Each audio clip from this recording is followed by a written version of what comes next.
Okay, I think we should get started. Hello, everybody, and thank you so much for joining us for our 2004 Spine Pathology Conference Series. Big thank you to Hawa and Fernando for organizing this with the amazing team at HGOC. Thank you very, very much. Just as a quick introduction, my name is Kieran Agarwal Harding, Director of HGOC.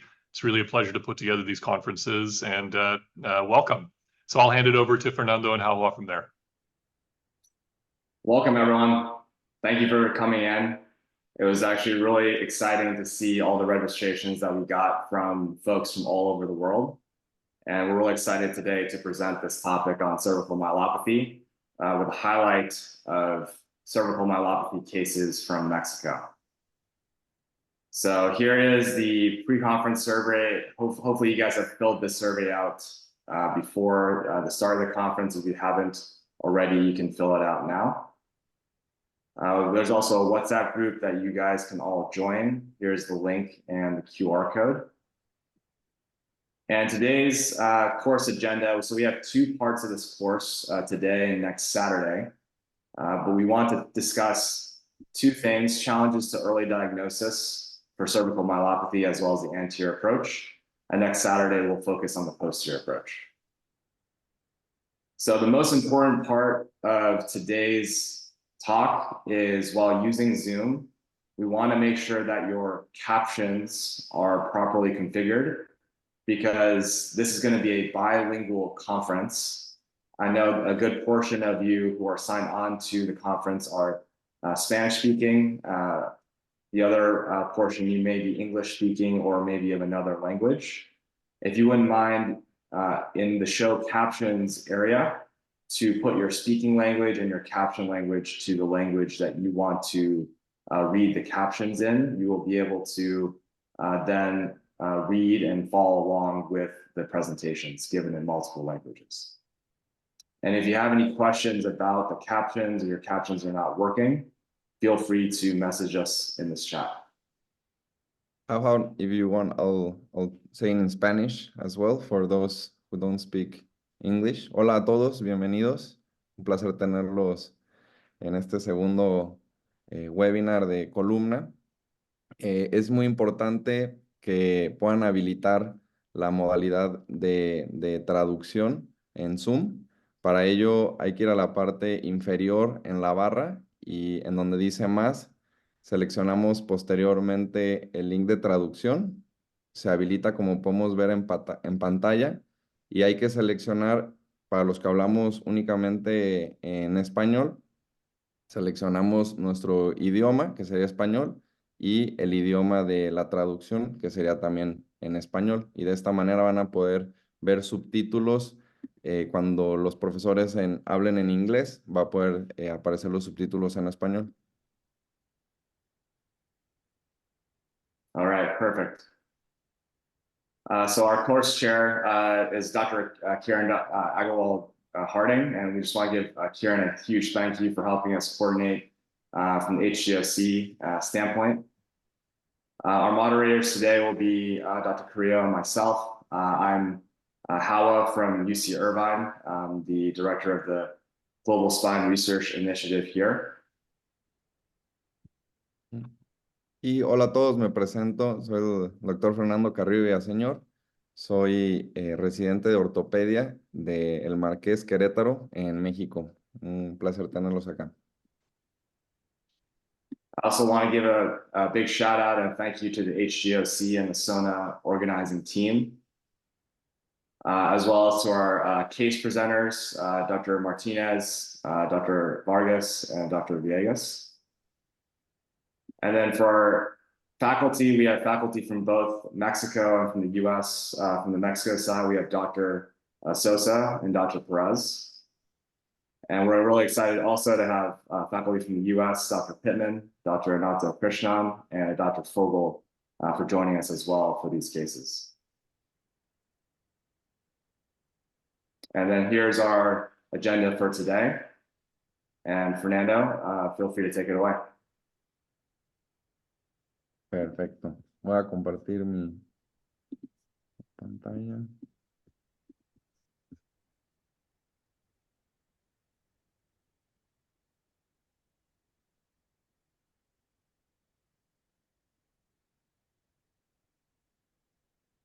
¿Pueden visualizar mi pantalla? Sí, yes.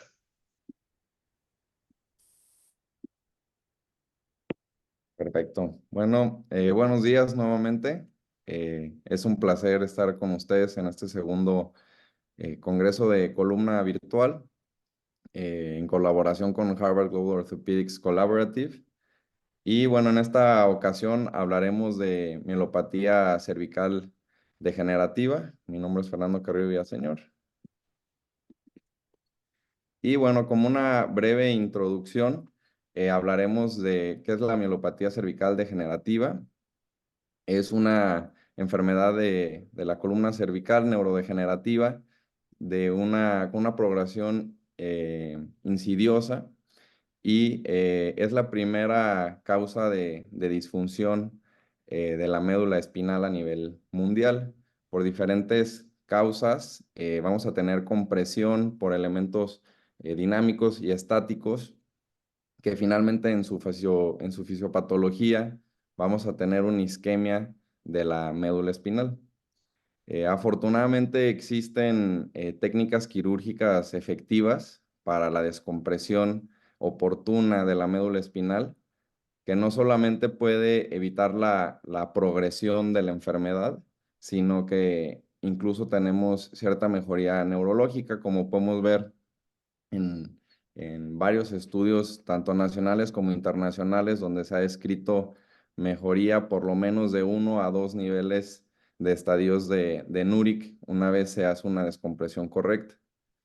Em, Sin embargo, en países con recursos limitados es común que tengamos limitantes u obstáculos que no nos permiten hacer una descompresión quirúrgica oportuna. Y desafortunadamente los pacientes conforme va progresando su enfermedad comienzan a tener daño neurológico permanente, donde quedan postrados en cama o dependientes de silla de ruedas, dependientes de familiares para realizar sus actividades básicas y sin la posibilidad de laborar.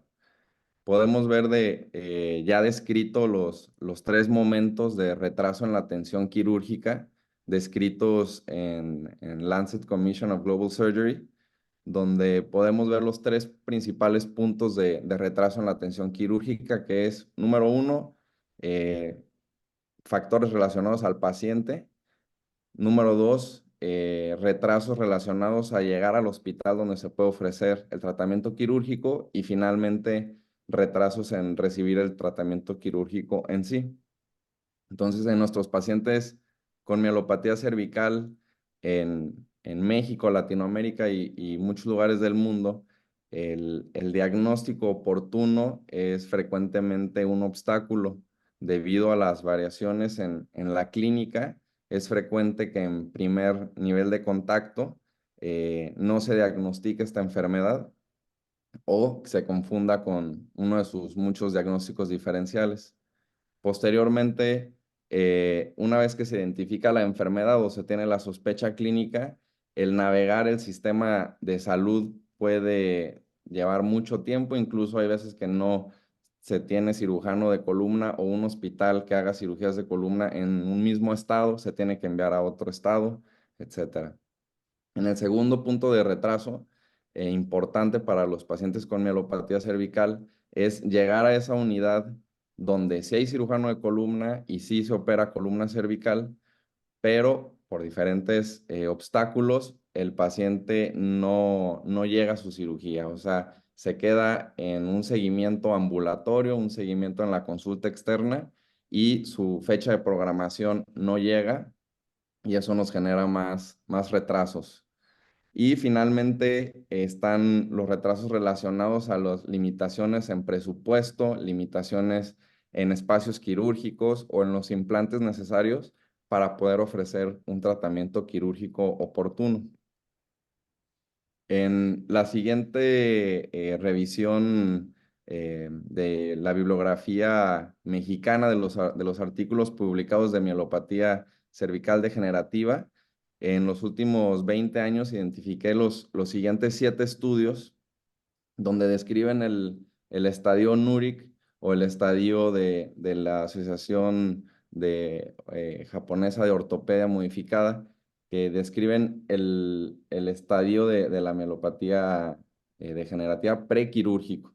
Y como podemos observar, por lo menos un 60% de nuestros pacientes prequirúrgicos ya llegan con un estadio por lo menos de un NURIC 3 y 30% ya identificándonos en un NURIC 4. 4 a 5, que ya son unos estadios ya más avanzados. Igual lo podemos ver en el MJOA, como la mayoría de nuestros pacientes ya llegan en un estadio ya moderado a avanzado, ¿no? Entonces, ¿en qué influye que nuestros pacientes lleguen con ya un retraso en su diagnóstico o un retraso en, en, en sí la posibilidad de tener el manejo quirúrgico? O sea, hay una relación que tenemos entre los retrasos en el diagnóstico y la discapacidad funcional que va a tener nuestros pacientes y también en cuestiones laborales, el estatus de empleo y finalmente dependencia de familiares, como podemos ver en el siguiente estudio por Daniel Pope y colaboradores, un grupo de Reino Unido que publicaron en el 2019 en Spine. eh, Esta relación justo entre un retraso en el diagnóstico y escalas funcionales. Podemos ver en la siguiente gráfica cómo tenemos en el eje X el tiempo. Podemos ver aquellos pacientes que se diagnostican en los primeros 6 meses en comparación con aquellos que se diagnostican hasta la derecha en más de 5 años. Y podemos ver la escala funcional de MJOA en color verde, amarillo y rojo, rojo siendo la presentación clínica más avanzada o grave. Podemos ver aquellos pacientes conforme van esperando más tiempo, más de 5 años, tienen un MJOA más avanzado, más del 60% a los 5 años en comparación con un 36% en los primeros 6 meses. También en este artículo se reporta la relación en cuanto a su estatus laboral. Podemos ver también en el eje de la imagen de la izquierda, en cuanto a un retraso en el diagnóstico en cuanto a tiempo, de 6 meses igual a 5 años. Y vemos en rojo los pacientes que están incapacitados. Vemos como un diagnóstico menor a 6 meses se encuentran cercano al 27% y aquellos que ya están esperando su cirugía o su diagnóstico más de 5 años, como ya tenemos una incapacidad de hasta 50%. Y finalmente, la relación que tienen un retraso en su diagnóstico con la dependencia para las actividades básicas. Vemos también cómo los pacientes de 6 meses o menos, no, en un 60% o más, no requieren asistencia y conforme va pasando el tiempo, como más del 50% de los pacientes ya requieren una asistencia de familiar para actividades de la vida diaria. Entonces, ¿qué tenemos en cuanto a nuestro sistema de salud para poder atender a estos pacientes con mielopatía cervical? ¿Cuáles son las 3 opciones que le damos particularmente en el sistema de salud mexicano? Bueno, tenemos el sistema de salud dirigido a trabajadores formales, que existen varias instituciones dentro de ello, pero en general estos pacientes con un trabajo formal cuentan con seguridad social y eso los protege de gastos directo del bolsillo. Sin embargo, es un sistema de salud que en general tiene recursos limitados y primero siempre se le va a dar prioridad a la población trabajadora, pacientes jóvenes, y por ende el presupuesto de columna se designa primero a esos pacientes y de forma secundaria a pacientes que ya no son laboralmente activos, como son muchos casos de pacientes con mielopatía cervical. En otro rubro tenemos a los pacientes que se atienden en la Secretaría de Salud, aquellos pacientes que no cuentan con un trabajo formal o están desempleados. La ventaja de este sistema es que hay cierto apoyo federal Sin embargo, es muy común que los pacientes tengan que pagar directamente de su bolsillo para poder acceder a la cirugía. Eso los pone en riesgo de caer en gastos catastróficos y en empobrecimiento. Por ende, los principales recursos que nos limitan para poder ofrecerles un adecuado manejo a estos pacientes es el tiempo y obviamente la cuestión económica. Y finalmente está la atención privada para un grupo privilegiado de la población. Finalmente, ¿qué opciones le damos en cuanto a los cirujanos de columna? En registro de este congreso tenemos la respuesta de 234 cirujanos de columna de Latinoamérica, que mencionan dos puntos importantes. Primero que nada, el que la cirugía de columna cervical no solamente la trata un servicio en específico como traumatología, sino que un porcentaje importante de 25 hasta o más de 30% también es manejado por neurocirugía y en otro tercio se maneja en conjunto.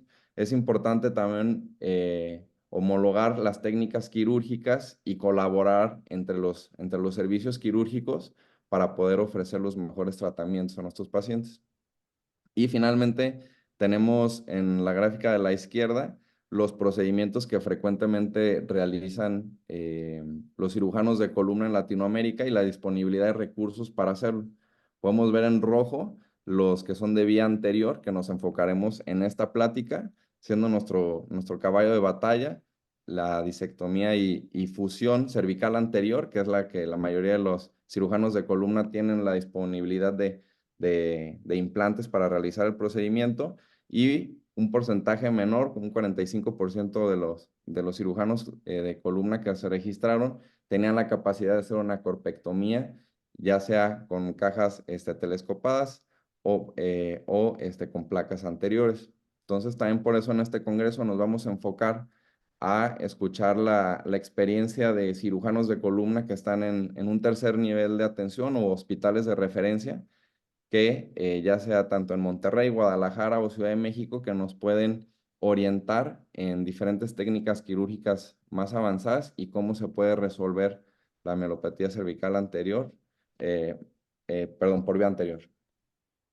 Entonces, si gustan, comenzamos con los casos clínicos. Si gusta, doctor Martínez, empezamos con su caso.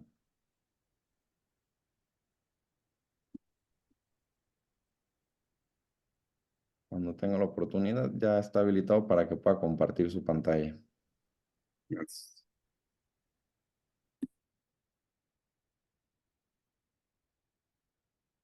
Bueno, no sé si alcanzan a ver mi presentación.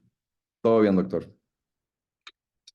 Bueno, yo soy el doctor Oscar Martínez. Yo trabajo en la ciudad de Monterrey, Nuevo León, en el Hospital Universitario, donde tenemos muchos de estos pacientes en atención de niveles de tercer nivel.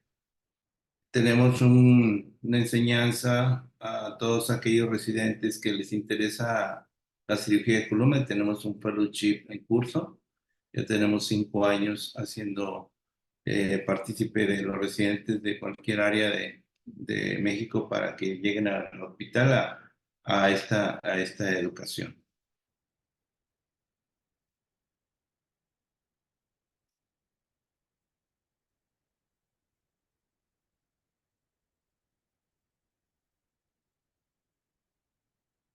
Permítanme. Bueno, les voy a presentar el caso siguiente. Es un paciente masculino que me llega a mi consultorio. Tiene 59 años de edad. La primera observación que hacemos de los pacientes al llegar es su marcha característica de estos problemas mielopáticos. Llegan con dificultad de marcha, llegan con debilidad de sus extremidades superiores. Eh, es importante señalar esto porque algunas ocasiones llegan de esta manera muy complicados, muy graves ya en su estado clínico, y hay veces que llegan pacientes con mínimos cambios mielopáticos. El antecedente importante de estos pacientes siempre es detectar si tienen comorbilidades. Como sabemos, un paciente diabético tiene probablemente unas complicaciones durante su tratamiento y todas estas cosas nos ayudan para detectar aquellos pacientes que ya de por sí vienen enfermos de otras áreas. Eh, Él menciona que su evento neurológico empieza después de un pequeño trauma al caer en su casa, 2 meses antes de venir. La verdad es que él señala que anteriormente sentía sensaciones anormales, pero no tanta motor como se presenta ya con dificultad para caminar. Menciona que su estado ha sido progresivo muy rápido y que fue a consultar con varios médicos sin respuesta aceptable. Es importante la exploración neurológica de estos pacientes. Cuando ya tenemos un nivel de máster en cirujano de columna, pues tenemos ya prácticamente a bien señalar en qué estadio clínico se encuentran estos pacientes. Como aquí lo señalo, estos son los estadios de Newry y de los japoneses, la escala neurológica para determinar en qué estado neurológico estamos encontrando a los pacientes. Aquí tengo los primeros estudios simples radiológicos del paciente y un video de cómo el paciente en primera instancia llega en silla de ruedas con incapacidad para tener habilidad para una marcha eh, normal. El paciente se muestra dificultad para tener movilidad de sus extremidades superiores, muy apenas levanta los brazos, no tiene buen manejo de sus dedos a la hora de hacer su exploración neurológica completa, señalando 3 signos mielopáticos que nosotros les enseñamos a los residentes, que viene siendo el Hoffman, el signo de supinador invertido y la marcha prácticamente espástica que llegan los pacientes. De esta manera señalamos siempre un video de cómo llegan los pacientes. Y después, pues los estudios simples que por aquí podemos señalar la situación del paciente con disminución de los espacios discales, con artrosis facetaria, con una alteración de las formas de las articulaciones unquiformes. Posteriormente, el estándar de oro para señalar el diagnóstico pues viene siendo la resonancia. Estos pacientes en sus primeras imágenes que nos hacen el diagnóstico pues es la resonancia. Algunas veces recibimos pacientes tardes, como ya lo dijo Fernando, porque han ido en doctor y no llegan a tener un diagnóstico temprano. Entonces llegan en estas condiciones y aquí podemos observar claramente los niveles de afectación.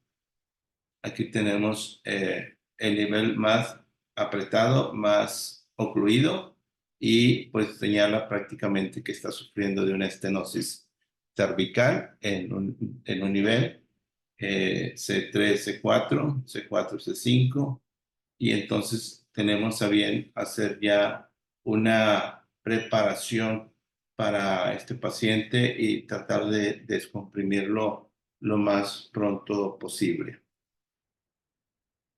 Hacemos en nuestra preferencia escoger el abordaje por delante o escoger el abordaje posterior.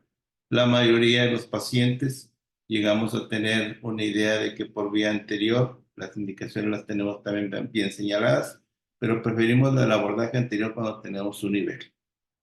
Y cuando tenemos un nivel tenemos dos opciones, o hacer una disectomía cervical o hacer prácticamente un cuerpo y fijar, fusionar, todo con la idea de mejorar la amplitud del canal, hacer la liberación medular para tener una mejor respuesta neurológica. Este es el resultado del paciente sometido a un procedimiento de corpectomía, donde retiramos prácticamente el nivel del cuerpo cervical de 4 con el disco subyacente y suprayacente.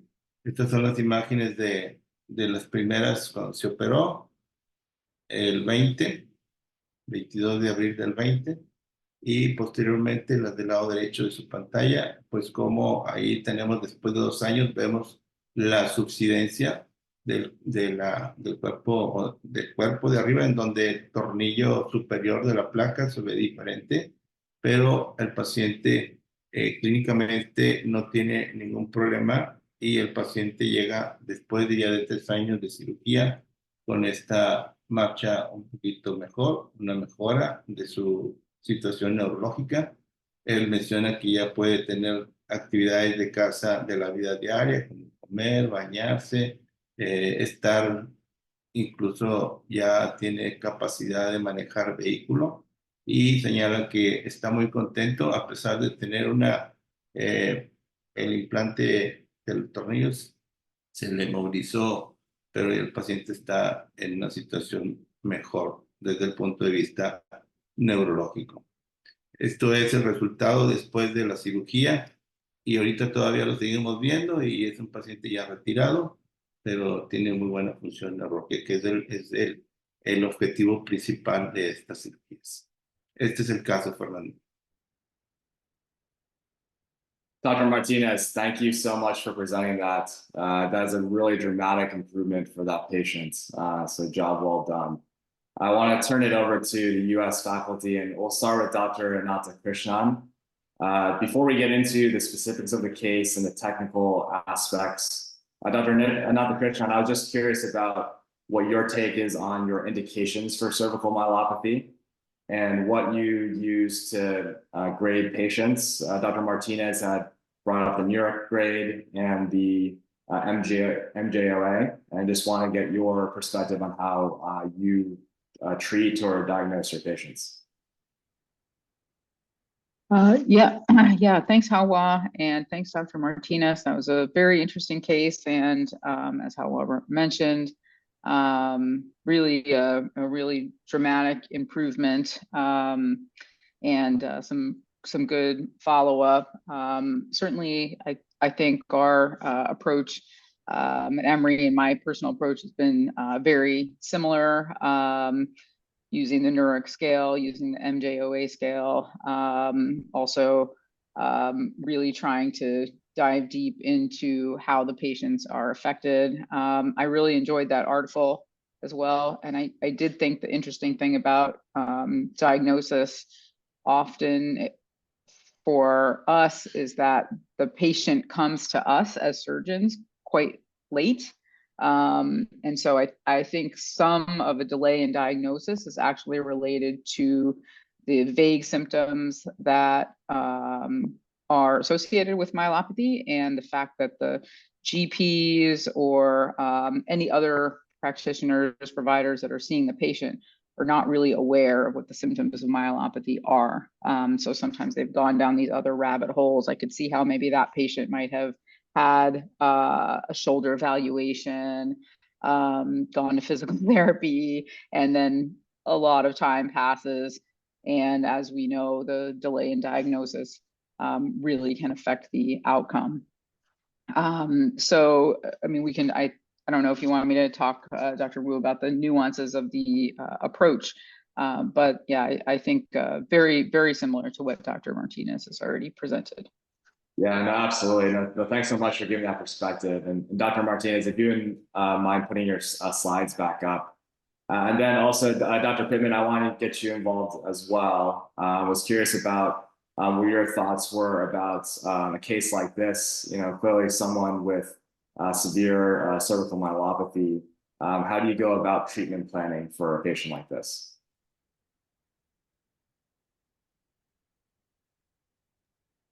I think that it's very similar. There are very little differences in what Dr. Martinez did that we would do. And I can't stress enough the importance of the clinical diagnosis in myelopathy, right? It's not a radiographic diagnosis. The imaging supports the treatment decision-making, but the diagnosis in and of itself is, based on the patient's physical exam. And I agree, a lot of these patients have been worked up for low back pain. A lot of them have lumbar spine MRIs because they're having difficulty walking, shoulder MRIs looking for rotator cuff pathology. And it's important when that patient presents to you with the primary complaint of, I'm having difficulty walking and my back hurts, to not miss the diagnosis of cervical pathology and myelopathy, and to be very aware that it is missed and slow to be diagnosed. A lot of patients write it off to just, I'm getting older. I don't feel as steady on my feet. I have difficulty with stairs, but I'm not 20 anymore. And so it is a careful clinical diagnosis. I don't rely so much on the scoring systems in my practice, and I think a lot of that is just time, and then patients being or feeling over surveyed. So I don't collect that data in my practice. I wish I did, but it's kind of fallen out of the routine. Gotcha. Thanks so much for sharing that. And then Dr. Fogel, for something like this case, Dr. Martinez showed us a corpectomy for the treatment of this patient. Do you mind talking us a little bit through what your surgical plan might have been, or what your indications are for corpectomy? And also whether or not would there be an opportunity to do circumferential fusion for this patient, or would anterior be enough for a case like this? Sure, absolutely. And I'll just quickly echo what Jason and Dira said, and what has been said already. It's just the difficulty in the diagnosis. But ultimately, once the diagnosis is made, I think it's very clear we all agree that there's not really a role for non-operative management, especially in this patient, given how advanced their symptoms are. So when you're deciding surgery, broadly speaking, you have options of going either anterior, posterior, or a combined surgery. I think there's, in a lot of circumstances, the option to do either one. In some circumstances, really, you're going to be forced to choose one over another, more based on the patient's alignment, for example, or where the disease is located. This one, I think, is relatively straightforward. Based on this MRI, at least, the cervical alignment is not too concerning. It seems to be still in an overall lordotic position. And then the level of disease is primarily at C3-4, but it looks like at C4-5 too. And as far as I can tell in this imaging, it's retrodiscal and not so much retrovertebral. So when we talk about whether to do just an ACDF or perhaps even a disc replacement versus a corpectomy, I'm looking at where the compression is.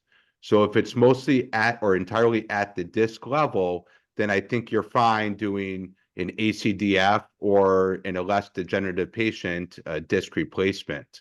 But if the disease is more retrovertebral, where you can't get to it just by doing an ACDF or a disc replacement, then I'm going to lean more towards a corpectomy. I don't think it's wrong by any means to do a corpectomy in this case. It allows you to decompress both the C3-4 and the 4-5 levels. But I think I maybe would have just done a 2-level ACDF, or perhaps even a 1-level ACDF. Again, once I confirm that it's just retrodiscal and not retrovertebral compression. Perfect. Thanks so much for adding to that discussion. Dr. Martinez, any other sort of comments from you about this case before we move on to the next one? Sí, bueno, doctor, nosotros creemos que cuando tenemos un paciente con esas características, cuando pensamos en hacer un abordaje por vía anterior o por vía posterior, casi siempre pensamos en las complicaciones.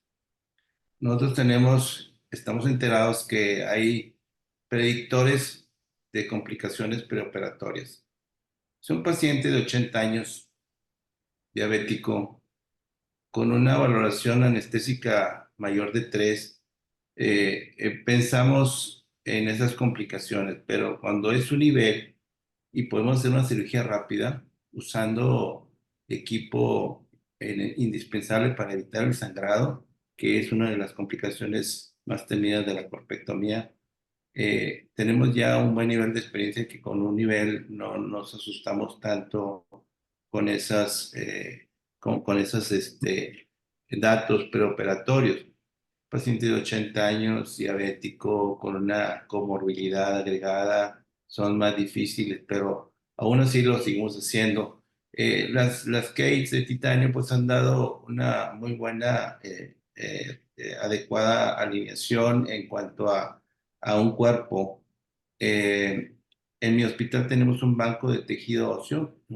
A veces en otros tiempos usábamos más una crestiliaca de algo injerto, o incluso usábamos también corticales de tibia, de peroné o de diáfisis de radio. Pero los resultados que hemos tenido con ese tipo de nivel, porque cuando son 3 niveles, pensamos ya en otra cosa. Este es un caso para nosotros de los más sencillos, en teoría, siempre y cuando escojamos un paciente que no tenga esa visión de complicarse. También sabemos que en la duración de la cirugía y la disponibilidad de los implantes también es otro tema que aún así agrega más complicaciones. Y tenemos una casuística más o menos de unos 4 o 5 pacientes durante la semana, durante 10 días, por ejemplo, tenemos esa casuística de mielopatías, pero solamente 3 llegan a tener estas condiciones para operarse. Esos serían mis comentarios. Tengo alguna pregunta para el resto de los profesores, si ellos consideran que los tratamientos de este tipo de pacientes, la disectomía podría tener mejores resultados neurológicos, a lo mejor tenemos mejor alineación cervical pensando en una buena lordosis o una mejor grado de fusión. No sé si estén a bien tener una respuesta. Well, thank you so much.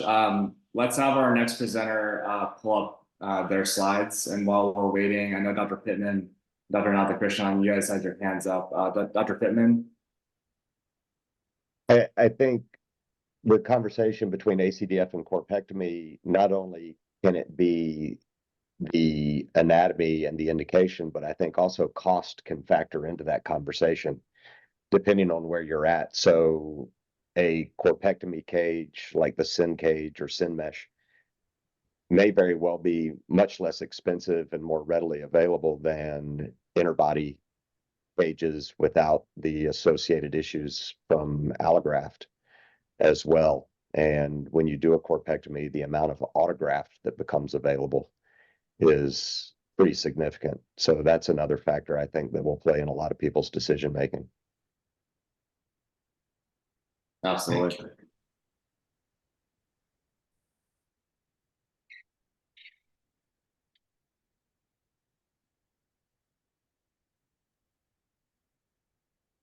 Muy bien, si les parece, continuamos con la segunda ponencia de Guadalajara.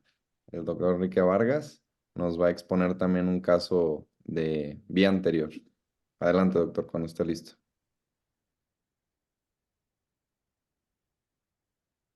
Gracias, buenos días a todos, y gracias por la invitación. Yo soy el doctor Enrique Vargas y tengo, pues no mucho que empecé a hacer solamente cirugía de columna.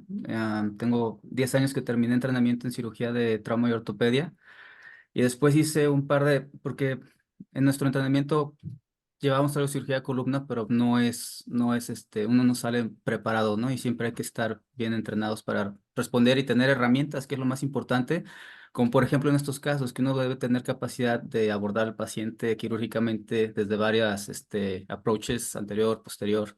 Entonces, después hice varios entrenamientos en San Diego con el doctor Gregory Mundi Barnia y después en Brasil con Pimenta y después aquí en Guadalajara también con el doctor Virgilio Ortiz. En fin, unos casos como estos requieren que el cirujano tenga varias, como un toolkit, varias herramientas para poder atenderlos, porque siempre es, cada paciente es diferente y cada patología es diferente. Sin embargo, siempre hay una técnica con la que uno se siente más cómodo, y con la que uno resuelve la mayoría de los problemas. Entonces, en esta ocasión lo que les voy a presentar es un caso de una paciente que operé hace poco. Es una paciente de 72 años que tiene múltiples comórbidos, algunos de los más importantes, como ya dijo el doctor Martínez, diabetes. También es hipertensa, tiene un problema de dislipidemia, y ella se presenta con un retraso en el diagnóstico, pues como habíamos estado comentando, ¿no? Entonces, la literatura dice que en Estados Unidos más o menos el retraso del diagnóstico es como de 6 años. No sé aquí en México cuántos años sea el retraso del diagnóstico, pero seguramente es más, ¿no? Y es por ese largo recorrido que hacen entre diferentes diagnósticos diferenciales antes de que se llegue al diagnóstico que en realidad queremos atender o que lleguen a nuestra consulta. En este caso ya tenía ya una presentación crónica de cervicalgia y algún entumecimiento, inicialmente de un brazo y posteriormente bilateral. De un mes, unas semanas para acá, ella inició con un aumento en esas parestesias, principalmente en antebrazo y en la cara lateral del brazo. Y algo nuevo que ella presentó fue debilidad y algo de disestesias. Entonces, por eso ya Am, yo estoy solamente en práctica privada y entonces ella se sale del sistema, como dijo el doctor Fernando, del sistema de salud pública y se atiende ya por fuera porque no podía avanzar en su proceso de atenderse con otros especialistas. Ya cuando yo la reviso, tenía un poquito de pérdida como de destreza manual. En su historia clínica tuvo una caída que parece sospechosa porque no había un objeto con el que se tropezara. Ella se sintió un poquito torpe. No tenía ningún tipo de alteración de esfínteres, no tenía ninguna respuesta plantar, que indicara alguna lesión importante. Tenía algo de hiperreflexia en el bicipital y en muñeca. Tenía un Hoffman que era positivo y el Hermit era un poquito dudoso. Entonces, al hacerle el cuestionario modificado de la Asociación Japonesa, encontramos que tiene más o menos unos 14 puntos que la clasifica en un estadio entre pues moderado y leve. Pero como ya habíamos platicado, no hay lugar para un paciente moderado manejarlo de forma conservadora, por la torpe evolución que pueden tener y el riesgo de lesión aguda. Entonces, al hacerle su resonancia magnética, encontramos ya algunas señales, en T2 que puede ser alguna señal como de daño, una hiperintensidad, sobre todo en el nivel de C5, C6. Y acá también encontramos que es una enfermedad multinivel. Entonces, como decíamos hace un momento, de qué abordaje elegir. Am, Generalmente cuando tenemos alguna, como bien dijo el doctor, tenemos alguna compresión que es más anterior que posterior, cuando tenemos algún tipo por ejemplo, si tenemos pérdida de lordosis, entonces los abordajes anteriores sí son un poquito más, pues más importantes que el abordaje posterior. Cuando sí tenemos más compresión de elementos posteriores, pues eventualmente tendremos que estar obligados por el caso a ir con un abordaje posterior. En este caso, yo lo que hice fue un abordaje anterior. No hice la corpectomía, esa discoidectomía con cajas autoancladas y con injerto de hueso. Am, los problemas principales que tenemos en la abordaje anterior pues es disfagia, algunos problemas también como de movimiento, de fusión. Comparado con el abordaje posterior, que tal vez en este caso, como podemos ver en la imagen, sí hay algo de compresión posterior importante, sobre todo en 5-6, pero podemos ver también que la parte discal, la parte anterior, también tiene un efecto compresivo importante. Entonces, por eso decidí hacer el abordaje anterior.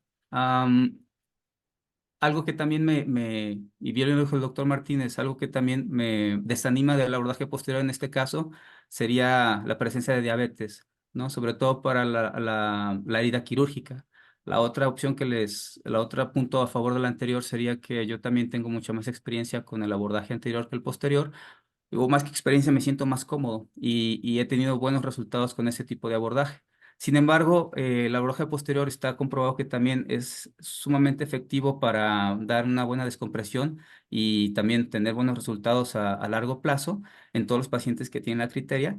Y como les decía, es importante tener varias herramientas en nuestro arsenal para poder resolver problemas quirúrgicos, ¿no? Sobre todo en estos casos. Y en en estas revisiones digo, yo en mi práctica clínica y en algunas revisiones de la literatura, se ve que la diferencia entre el resultado a largo plazo del abordaje anterior y el posterior no suele ser mucha, pero también ahí dependerá de cómo, dependerá de qué tipo de cirugía se hace, si anterior o posterior, qué tipo de procedimiento, dependerá del paciente y los criterios para hacer dicho abordaje, pero generalmente no tenemos mucha diferencia entre los resultados a largo plazo. En este caso, con mi paciente, la cirugía pues fue rápido, el sangrado fue mínimo, digo, fueron como 2 horas de cirugía, sangrado mínimo, se queda 24 horas en el hospital, no tuve ningún problema. No pasa, aunque no sea de eso. No tuve ningún problema con la herida y al seguimiento de los 6 meses, ella notó mejoría, sobre todo en las parestesias y disestesias de nueva presentación y la debilidad. Am, a mí me parece que es un buen resultado y a largo plazo también se ha visto que pues, no he tenido ningún problema. Entonces yo espero que siga por esa vía. Sin embargo, también digo, el abordaje posterior siempre debe ser considerado. La semana pasada recibí en mi consultorio a otro paciente. Esta paciente la operaron hace 2 años. Otro equipo de columna en el norte del país. A ella le hicieron cirugía cervical y lumbar. Le hicieron los dos, le hicieron con una diferencia creo que fue de un mes. Primero le trabajaron columna lumbar y luego columna cervical. Una paciente joven de 48 años. Desde que inició ella en su historia tenía un dolor cervical, parestesias, en su score modificado, 16 puntos, entonces no está muy severo. Al yo explorarla, encontré pues algo de hiperreflexia no muy marcada.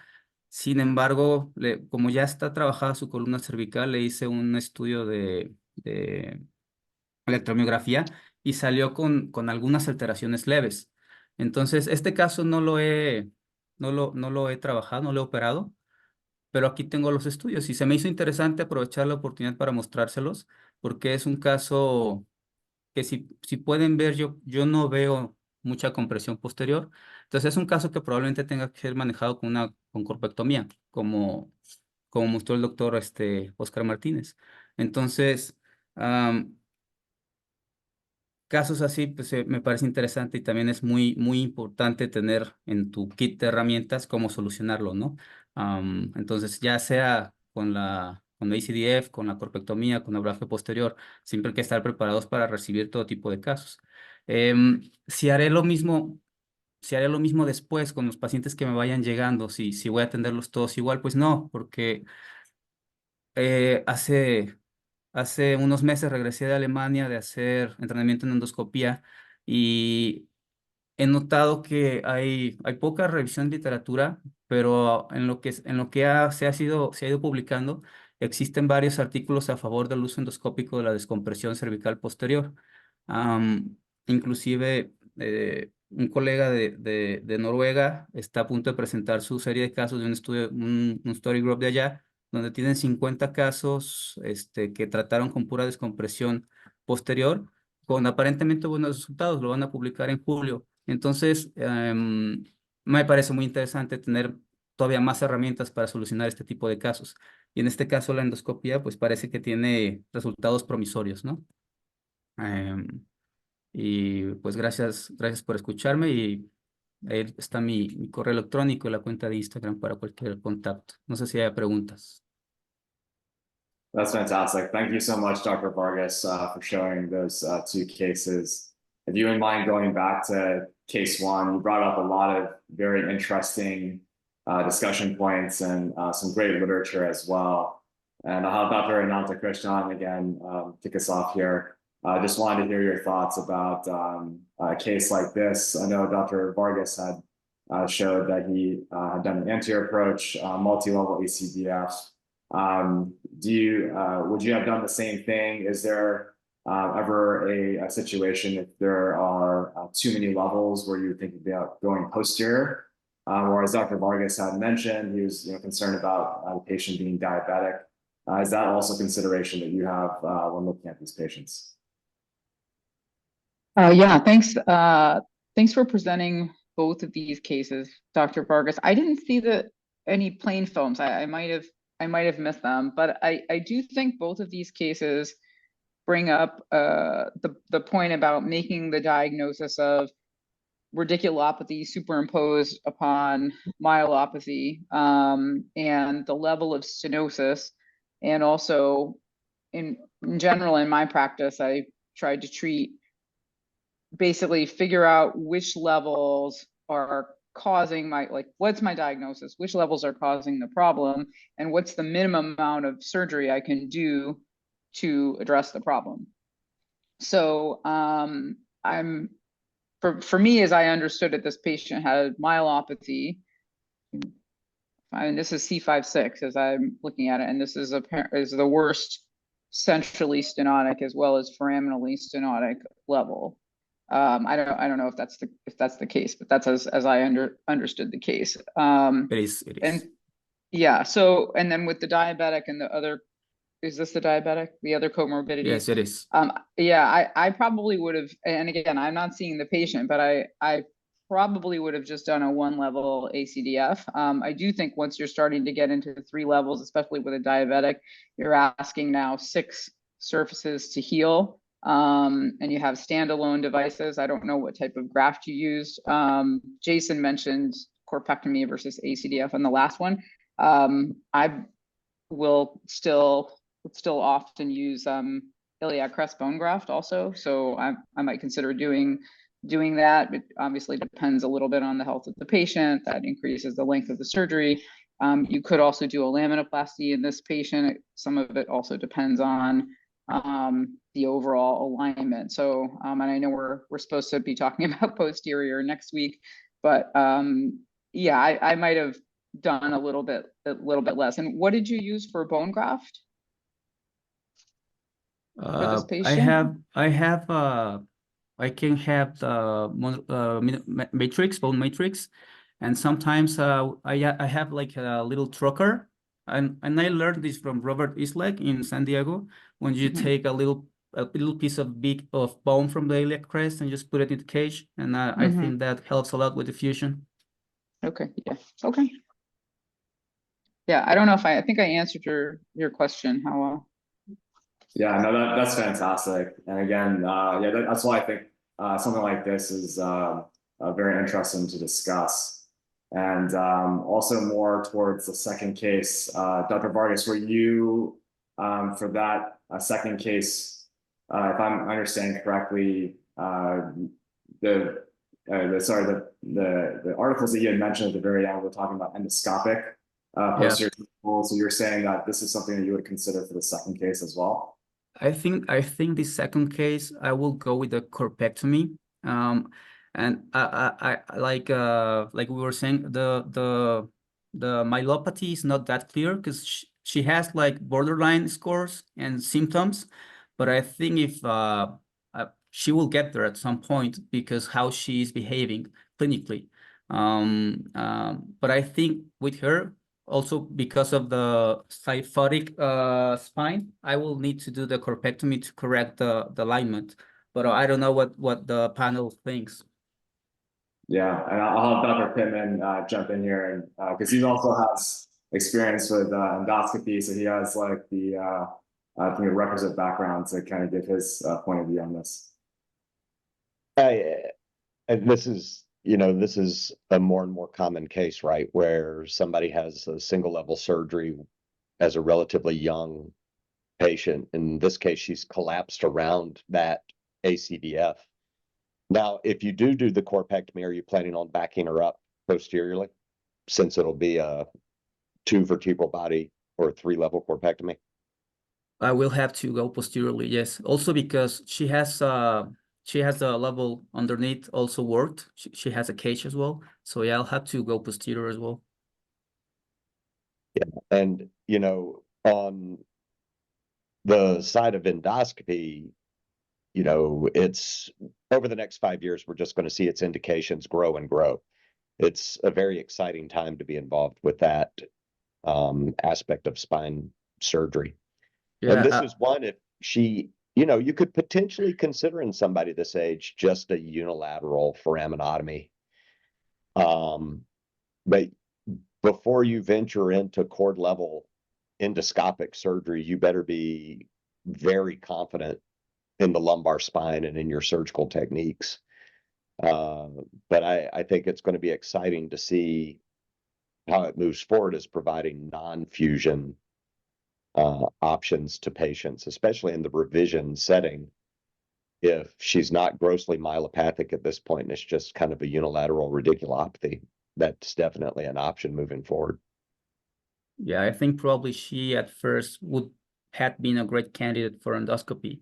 And that's what I've seen there, like when I was with Dr. Rutten and Sipe, just with cervical decompression, even sometimes they didn't take out the disc, just bony decompression, and they were doing good. They were doing great afterwards. So yeah, it's exciting times for that kind of new techniques. If you could accomplish this down a tube as well, a minimally invasive foraminotomy, it doesn't have to be endoscopic, to provide her kind of an interval relief of symptoms before she moves forward into a expanded fusion as a young patient. Yeah, I agree.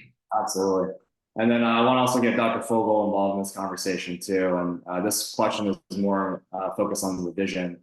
So for revision cases, what's your thought process? And is there any workup that we have to do for a patient like this? Yeah, absolutely. And that's what I was going to bring up is I would want additional imaging aside from the MRI here. So, Dira mentioned, getting upright cervical spine x-rays. I get that on every patient. If you're limited in your ability to get those, that's one thing. But if you're able to get upright x-rays in evaluating a patient, I think it can be really helpful.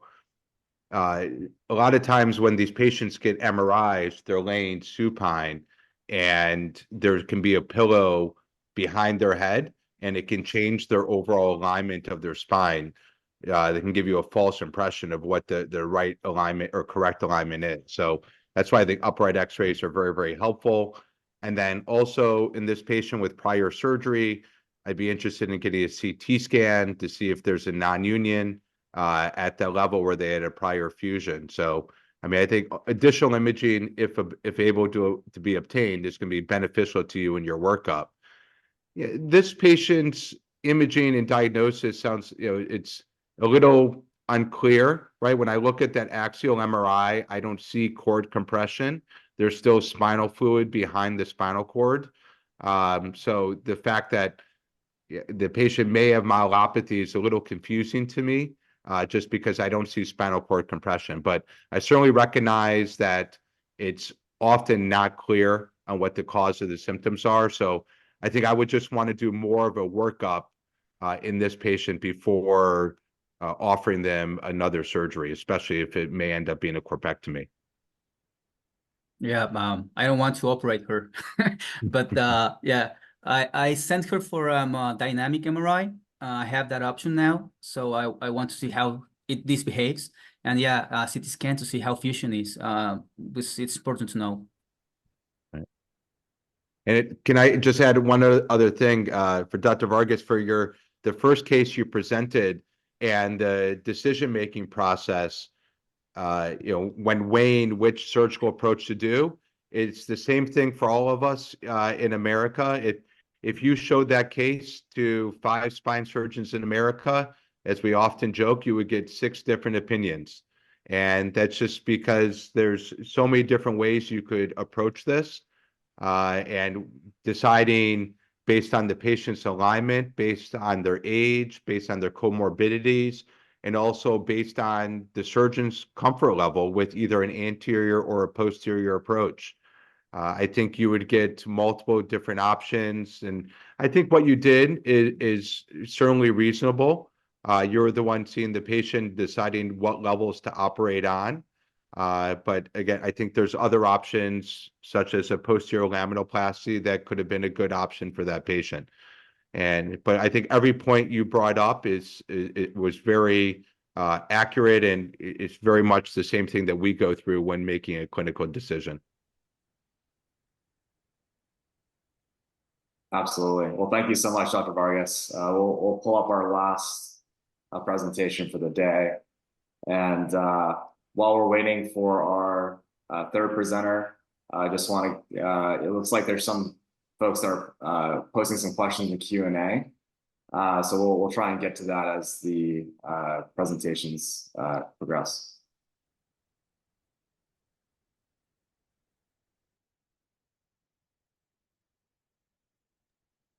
Sí, justo tenemos preguntas del chat relacionadas con la presentación del doctor Villegas. Entonces, si les parece, podemos empezar con la presentación del caso y podemos ir respondiendo conforme vayan surgiendo dudas.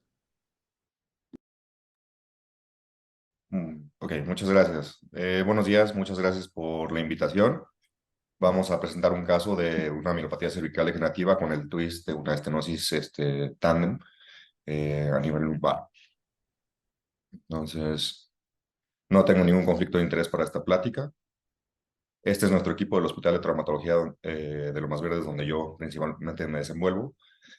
Pues bueno, los temas que van a ser discutidos es el caso clínico de una estenosis tándem, escalas funcionales de ODI y de EOM-YOA. En este caso, pues bueno, involucramos un poco la columna lumbar por el tipo de caso que tenemos. Vamos a discutir sobre lo que es un algoritmo en el proceso de decisiones que vamos a tomar en nuestras cirugías. Y en este caso, ¿cuáles fueron algunas cosas que me pudieron influenciar para hacer el caso de cierta manera o de cierta otra, ¿no? El término rule breakers lo escuché recientemente y me parece muy interesante, muy aplicable para este caso. Y también cuáles son las, digamos, experiencias previas que he tenido en otros ámbitos de la ortopedia o de la medicina que me han influenciado a tomar las decisiones para resolver este caso como lo hice. El caso clínico, curiosamente, no es un caso clínico del Instituto Mexicano del Seguro Social, es un caso de un residente de España que tiene un índice de masa corporal alto, 69 años, paciente femenino, retirada, que tiene antecedentes de hipertensión, una arritmia, una taquicardia, la cual está manejada por cardiología con propafenona, y antecedentes de dislipidemia. Todo esto son temas que van a influenciar a lo largo de nuestro camino en el tratamiento de este paciente, las decisiones que vamos tomando. Conmigo llega el 18 de enero y me dice que tuvo su primera consulta en España el día 23, en septiembre del 2023, y la revisó el ortopedista, le pidió una resonancia y tiene su cita con el médico tratante con cirujano de la columna ahorita en mayo del 2024. O sea, me llega conmigo en enero, la veo en septiembre y su primera consulta la tenía hasta mayo. Le dieron pregabalina y le hicieron un esquema bastante intensivo de prednisona, el cual fue en decremento. Y pues bueno, el síntoma principal que ella tenía era dolor de espalda con irradiación a las extremidades inferiores. También tenía torpeza al caminar y también le ayudaron estos esteroides que le habían tomado, de tal manera que el día que yo la veo de primera consulta, lo que más me llama la atención es cómo ella va apoyado de su mamá, de su hija, perdón, y va chocando con las paredes del pasillo del consultorio. Entonces, lo que noté primero fue datos evidentes de mielopatía por un balance deficiente. Todo lo demás sin ninguna alteración. A la exploración física vemos el incremento de los reflejos, ¿cómo se llama? De los reflejos miotendinosos a todos niveles, salvo a nivel distal, L5-C1, y también una marcada neurotensión de manera bilateral. En lo personal, pues sí tomé apunte de ciertas cosas. Exploración física rápida, no tenemos realmente ningún tipo de, ¿cómo se llama? De déficit en la fuerza está bien, sin embargo la coordinación de tanto manos y piernas es deficiente. Llega con este estudio, este es el estudio que yo recibo, en el cual vemos una estenosis, una listesis L4-L5 con una estenosis significativa, se borró el corte central, una disculpa, aquí está. es una estenosis significativa, pero pues bueno, eso es con lo que llega conmigo la primera vez. Entonces, hacemos la clasificación de Shisas para ver el estadio de estenosis que tiene este paciente y vemos que tiene un Shisas pues entre C y D ya bastante avanzado, con una disminución muy significativa del espacio, con grasa epidural. Y también vemos una estenosis foraminal que indica o refleja lo que tiene el paciente en el caso de dolor. Entonces, la conclusión que tuvimos en esta primera consulta es que, pues bueno, esta paciente tiene un antecedente muy importante de una arritmia cardíaca que requiere ser valorada nuevamente por el cardiólogo, que actualmente está con dosis altas de esteroides, que tiene una resonancia magnética lumbar con una estenosis muy severa y que también tiene datos ya muy avanzados de mielopatía. Entonces, ¿cuál es el plan que tenemos? Tenemos dos opciones. Vamos a tratar la lumbar o vamos a estudiar la cervical. Entonces, lo que hice fue pedirle estudios de resonancia, ir bajando los esteroides para preparar una cirugía en mi mente de cervical, ¿no? O sea, la ciática es importante, sin embargo, la progresión de la mielopatía es todavía más, ¿no? Entonces llega conmigo el 13 de febrero, poco menos del mes después, ya sin esteroides, pero un incremento tremendo en la ciática. Ya cardiología la veo, le toma una tomografía, una angiotomografía, detectan oclusiones, detectan problemas a nivel carotidio, y la paciente empieza con automedicación, de tal manera que toma tramadol cada 6 horas, ketorolaco 30 cada 12, o sea, dosis topes de medicamentos, de la cual la paciente no me consultó. Y llega en silla de ruedas, pero por el dolor radicular, no por progresión de la mielopatía. Estos son los estudios que llegan a la segunda consulta y vemos una columna con un colapso, sobre todo de C5, osteopitos importantes y una retrolistesis de C5. A su vez vemos una anteolistesis de C6 sobre C7. Nuestra resonancia, ya datos de hiperintensidad a nivel de la médula, en C4, la retrolistesis de C5, y esclerosis de los cuerpos vertebrales que se manifiesta sobre todo en el estudio de supresión grasa, donde se borra la grasa. O sea, no existe como tal infiltración grasa, eso nos habla de que la calidad de los cuerpos es buena. Le hacemos el MJOA, se lo pido por escrito, y también le pedimos el examen el cuestionario de Oswestry, y tenemos que, pues ella está ya con un déficit severo y con una mielopatía severa, ¿no? Tenemos dos casos, dos cuestiones muy severas en el mismo paciente. Y pues bueno, ¿qué vamos a hacer? Vamos a operar a este paciente al mismo tiempo, le vamos a hacer un single approach, o sea, le vamos a operar las dos cosas en el mismo tiempo. Vamos a hacerlo por etapas, que vamos a hacer primero, ¿no?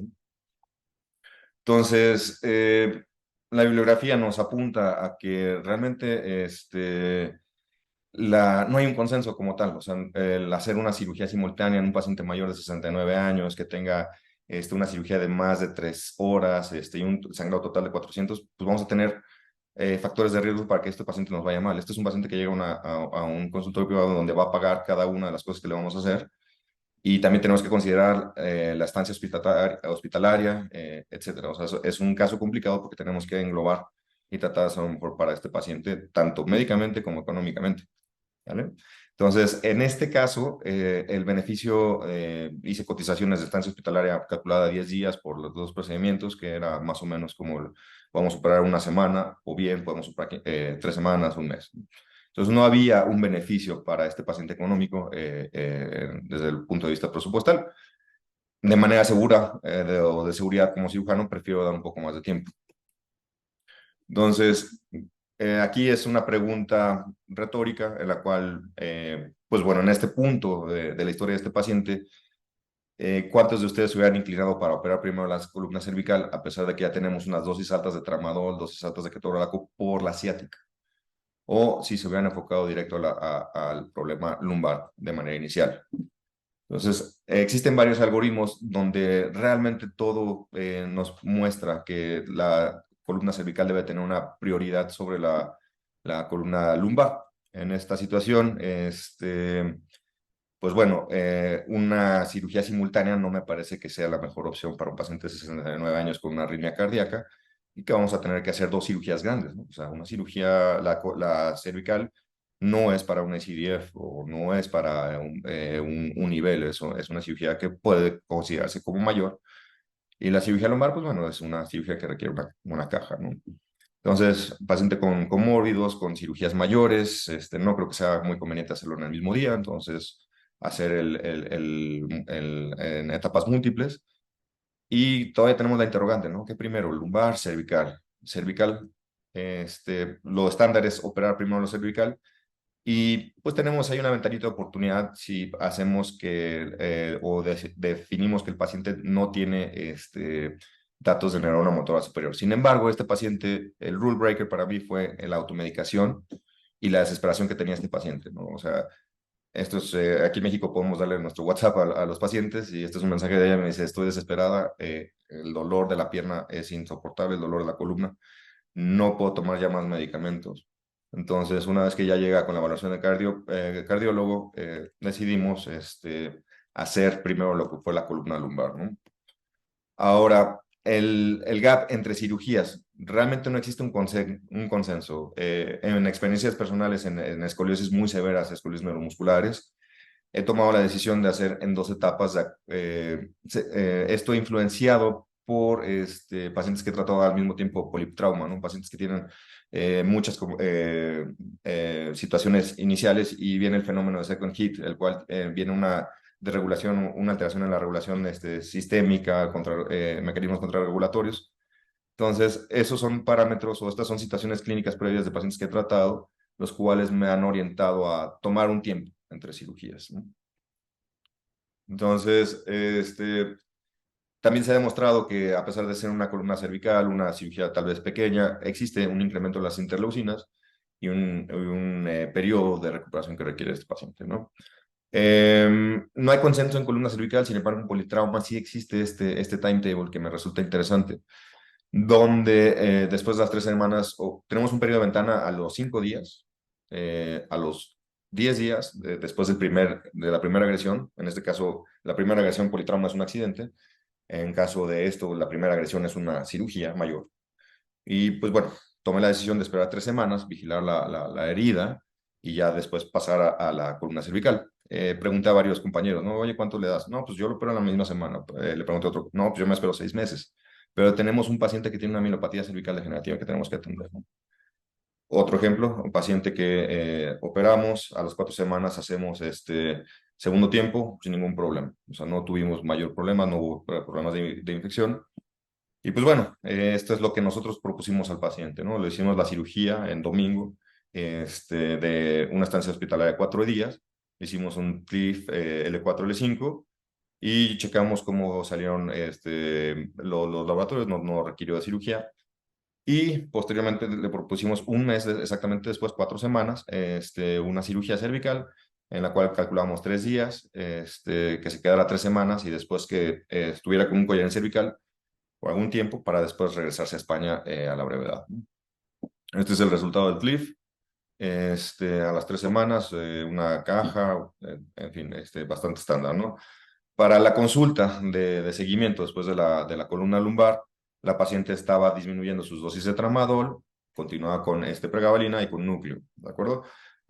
Tiene una mejor tolerancia para caminar, sin embargo, continúa con ¿cómo se llama?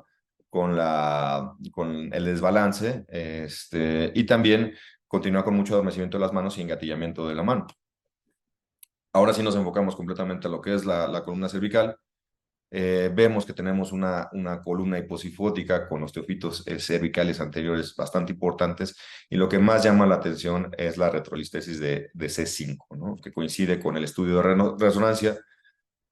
Para yo decidir si vamos, o bueno, como grupo, para nosotros decidir si nosotros vamos a usar abordaje cervical anterior o posterior, trazamos esto que se llama línea K, en la cual si el fenómeno compresivo viene de anterior, pues bueno, lo más importante es tratar desde vía anterior, tratar de regresar a este paciente a una lordosis cervical, ¿sale? También tenemos en los cortes axiales una barra osteocéfica que comprime de manera significativa el cordón medular, sobre todo a niveles de la retrolistesis C5. Entonces, como decía el doctor previamente, tenemos toda una serie de situaciones, varias opciones que podemos tener desde mi punto de vista, ¿no? Podemos tener cajas autoestables, podemos hacer doble corpectomía, podemos hacer caja con placa, podemos hacer laminectomía En este caso no creo que sea lo más indicado, pero también podemos considerar prótesis. Todos estos son implantes que tenemos a disponibilidad de nuestro toolkit, como mencionaron previamente. Entonces, ¿qué vamos a hacer en este paciente, ¿no? Entonces, desglosamos todos ¿cómo se llaman? Las posibilidades que tenemos en este paciente. Vamos a hacerle varias cajas. En este caso, un paciente que paga directo, pues bueno, necesitaremos con unos 3 y la descompresión va a ser buena. La vamos a hacer con placa o sin placa. En este caso, yo creo que si fuéramos a intentar regresar a la lordosis, creo que se beneficiaría un poco de la placa. Creo que las cajas solamente no nos van a regresar a esta lordosis y podremos tener una columna cervical un poco recta.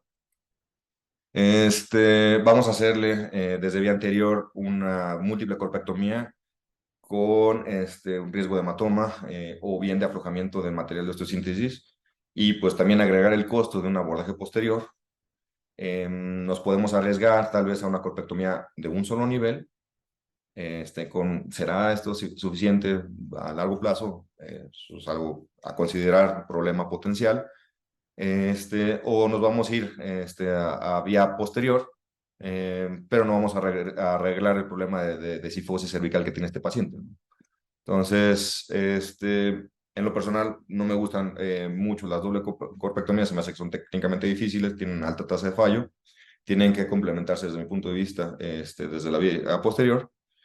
Y pues yo me orienté, o mi proceso de razonamiento de este caso me orientó un poco más hacia lo que era una corpectomía de un solo nivel. Entonces, varias corpectomías en este artículo de Alemania, pues generalmente se recomienda que vayan acompañados de una osteosíntesis posterior para evitar lo que es el desanclaje. ¿De acuerdo? Entonces yo hice una planificación para una corpectomía de un solo nivel, en donde lo que más me llama la atención es la deformidad del cuerpo de C5 y cómo esto hace que nosotros tengamos una pérdida de la lordosis y la compresión está entre C4 y C5. Entonces, nuestro plan fue hacer una corpectomía e incluso a lo mejor llegar hasta la parte posterior del osteofito, regresar a lordosis con una sola caja. Este es el plan, digamos, que nosotros dibujamos a base de esta resonancia, donde nosotros, al poner un implante en la caja, en la plataforma anterior de los cuerpos vertebrales, vamos a horizontalizar nuestras plataformas y esta horizontalización va a recorrer nuestras, ¿cómo se llama? Nuestras plataformas de los novillas superiores e inferiores, ¿no? Además de la compresión directa que nosotros logramos al quitar el osteofito, también vamos a hacer que nuestro paciente regrese a la lordosis tenga un poco más de espacio mediante una descompresión indirecta. Este es el resultado, una corpectomía a un solo nivel, una buena descompresión hasta atrás. Si vemos, incluso podemos ver cómo se remoldea el osteofito posterior a nivel de C4 y cómo tenemos una columna cervical mucho más armónica sin tanta invasividad. Una vez que tuvimos las radiografías, me parece muy curioso cómo puedo sobreponer lo que fue nuestro dibujo en la resonancia magnética y cómo obedece todo lo que hemos estudiado, ¿no? El balance de la columna cervical, cómo la distracción de la parte anterior de nuestro cuerpo vertebral hace que las plataformas de los niveles de arriba mejoren. Entonces tenemos un resultado radiográfico bastante bueno con un paciente que ya está en España, que ya solamente está con pregabalina y que ahorita está con gotas de tramadol. Entonces, pues realmente me parece que es un paciente que tiene un buen resultado neurológico también, porque tenemos lo que es ¿cómo se llama? El control del ODI y del MJOA, ¿no? Donde cual ya no tenemos ninguna discapacidad desde el punto de vista lumbar y la mielopatía de ser severa mejora a una moderada. Entonces, ¿qué hubiera hecho diferente en esta ocasión? Tal vez para determinar el tiempo entre cirugías, hubiera considerado unos laboratorios, marcadores infecciosos, marcadores de inflamación antes de someter al paciente a una segunda cirugía. Y pues bueno, tengo la consideración todavía de C6, C7. O sea, en este caso lo que hice fue educar o explicarle muy bien a la paciente que tiene que vigilar los datos de mielopatía y no dejarlos avanzar. Y en caso de presentarse, me iría yo por un abordaje posterior en esta ocasión. Entonces sería mi plan emergente en caso de que este paciente tuviera una progresión, ¿no? Entonces las conclusiones es que tienes que personalizar todos los recursos. Algo muy importante es escoger nuestra complicación, ¿no? ¿Qué complicación qué estoy más familiarizado? ¿Cuál va a ser la mejor complicación o más fácil de resolver? Tenemos que ver cuáles son las condiciones preoperatorias y cuáles son las expectativas de este paciente. En puntos aquí muy, a lo mejor difíciles o de poco consenso, ¿cuál es el tiempo entre cirugías? Eso es algo que todavía no tengo una respuesta. Esto lo hice así por experiencias previas alternas a la cirugía de columna. ¿Y cuáles son los beneficios, ¿no? de este tiempo, ¿no? O sea, ¿cuál es el beneficio de quitarle el dolor? Pues en este caso fue bajarle los medicamentos y que esta paciente pudiera tolerar una segunda cirugía. ¿Y cuál es el tiempo de recuperación, ¿no? Tomar en cuenta que cada paciente es independiente y que existen los rule breakers, ¿no? Y necesitamos identificarlos. Entonces, esta es una foto, la única foto transquirúrgica que tengo del caso. Es en nuestro equipo, y un agradecimiento especial al doctor Joel, que nos ayudó en este caso. Wow, that was a fantastic case. Thank you so much for presenting that. And it sounds like even before you presented that case, we already had people in the Q&A already diagnosis. A-Lork had a question about that. So this is very timely. Phenomenal stuff. I want to switch up the order for asking questions for our US faculty. We'll start with Dr. Fogel. If you mind just going back to the slides of maybe the original presentation. Dr. Fogel, what's your thought process about tandem stenosis? Yeah, so first off, I just want to congratulate the surgeon on the case. It looks like you did a great job and the patient had a great outcome. And I think your thought process in evaluating this patient was very thoughtful and very reasonable. It's a very common condition to see tandem stenosis, right? It's approximated to be about 20 to 25% of patients. I think it's a general rule of thumb. I would do cervical prior to lumbar. But as you said, right, you need to evaluate the patient and take each case independently and evaluate the patient based on their presenting symptoms. As you also acknowledge, sometimes you're going to get patients with both upper extremity and lower extremity symptoms, and you do the cervical surgery first, and then their low back pain and their lower extremity symptoms actually goes away. You may never end up doing the lumbar surgery, right? A patient with severe stenosis in the lumbar spine with no symptoms, you can just watch. So I think for that reason, it also just, the time sensitive matter more with myelopathy, I would do the cervical first before lumbar, but I think your plan was certainly reasonable. You had discussed with the patient, planned to do the cervical shortly after. I also personally like doing the surgery simultaneously. When Dr. Wu was with us at Harvard, I know we did some of those cases together. And I think in the right patient, it's a great option to do both cervical and lumbar simultaneously. It would be when I would be doing a posterior cervical case. And with another talented surgeon, you can work together where maybe you're both doing cervical and then the other splits off and works on the lumbar so that you can really shorten the operative time. And I think in the right patient, that can be a great surgery to address them both at the same time. But again, it would be doing posterior cervical with a posterior lumbar. I wouldn't do the anterior cervical, then flip to do the posterior lumbar. So a lot of great discussion points in this case. And I think what you did was wonderful, and it turned out to be a great outcome for the patient. Yeah, no, absolutely. And I also really love the WhatsApp messages that you sent us. Those are always really nice to hear from the patients, especially when they're doing well. And Dr. Goodman, I want to get your take on this as well. I know Dr. Fogel made some good points about tandem stenosis. Specifically, I thought the slides about the timing in between, like if you were to stage this, some good literature was brought up in the presentation. What are your thoughts about if you had to stage this? How long would you wait? I usually try to get people, and I typically go after the cervical spine first, because one of my concerns is putting a patient prone with severe stenosis to do the lumbar spine surgery.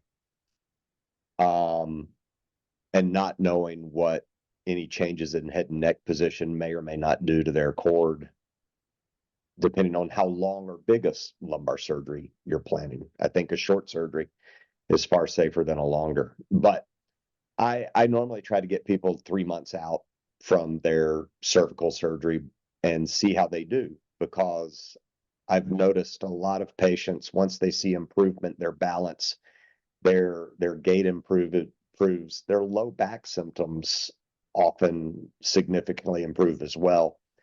And they get to the point where they're like, you know, my legs aren't that bad right now.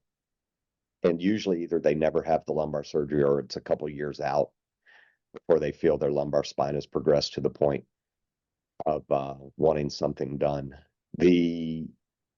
I've had patients with severe cervical myelopathy be poor medical or cervical stenosis without upper motor symptoms who were medically complex that we did do the lumbar spine, but it's after a very careful combination with the patient and their families as to what that may or may not mean. And it gets into, just like Dr. Villegas showed, that shared decision-making model where you really work with the patient to decide what's best for them. Yeah, absolutely. That part is so important. Dr. Nantakrishnan, I think we'll have you finish off with the last comment on this case. I want to focus specifically on the cervical part, because I think Dr. Villegas, you did a really nice job talking through the differences in approach. You even showed us your surgical plan, which was outstanding. You talked about your preference for single level versus 2-level corpectomy, what that may mean with posterior instrumentation. So Dr. Nantakrishnan, when you do corpectomies or think about doing corpectomies, what are some considerations that you have, and when would you back it up with posterior instrumentation? Yeah, thanks, Hawa. I'm sorry, I'm in a little bit of a noisy area now because I got kicked out of my room. I'll just to echo Dr. Fogel and Dr. Pittman, who kind of approach things the same way. I will also commend Dr. Villegas that his preoperative planning and thought process was really very, very thorough. I mean, I would say for this type of approach, I would have probably just approached it from all posterior, knowing that this is probably a low demand individual. Again, I didn't see the x-rays. Again, I might have missed them, but overall, she's not super kyphotic. So yeah, oh yeah, they're there.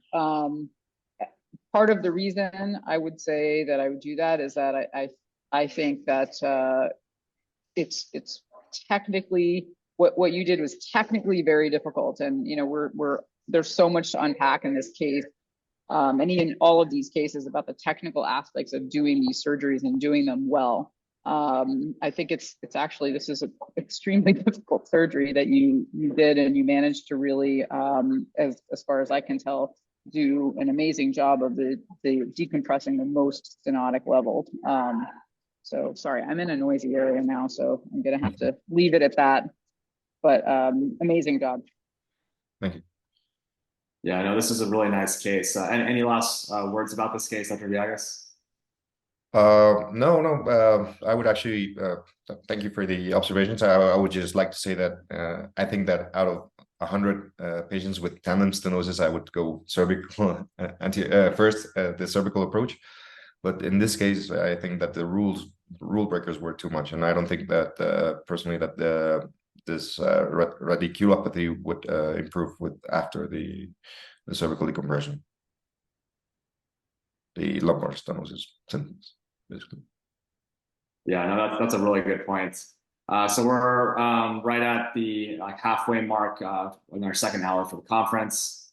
So I think at this point, we all want to thank the presenters today and our faculty and everyone here for participating. This is a very exciting conference, and just I think this is a great segue for our next Saturday too, because we started talking about the posterior approach, and Today we had 3 cases that were focused on the anterior approach for treating cervical myelopathy. And then next Saturday, we'll have a few cases showing the posterior approach. So we'll be excited to see that as well. So thank you everyone for being here. I also want to give a special shout out to Dr. Fernando Carrillo for really helping us organize everything. He just did a phenomenal job and coming up with the idea for this conference and also getting us all together for that. For this last part, we'll have Krishna share a post-survey QR code or post-course survey. If you guys wouldn't mind scanning the QR code for the survey, that'd be great. It'd be very helpful for us to see, what you guys have learned, what are ways we can improve. But want to thank everyone for coming to this conference, and hopefully we'll see you all on Saturday.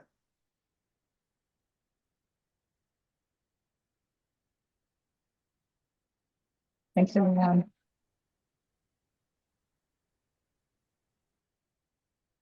Gracias. Muchas gracias por su participación, creo que es excelentes casos. Van a incluir en un momento más el código QR para la encuesta posterior a la sesión, también para que les puedan dar su certificado de participación a todos los participantes.